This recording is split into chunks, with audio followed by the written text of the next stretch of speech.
symbole de l'impérialisme américain, du boycott pour la Palestine et des procès de consommateurs en colère. On parle évidemment de Starbucks, de McDo et de café brûlant. Rien que ce mois-ci, un retraité américain dans le Mississippi a porté plainte contre McDo pour avoir été brûlé au 3e degré par un café super chaud.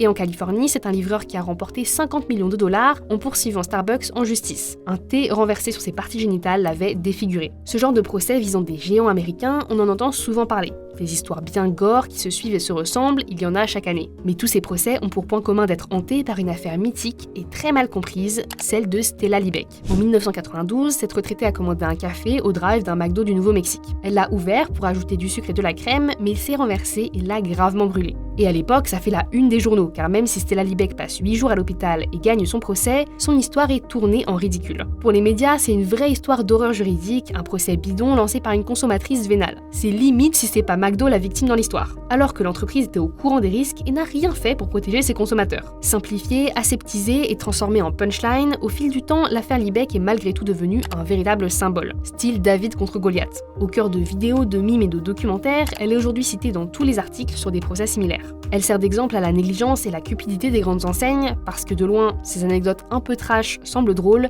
mais de près, c'est un peu fort de café.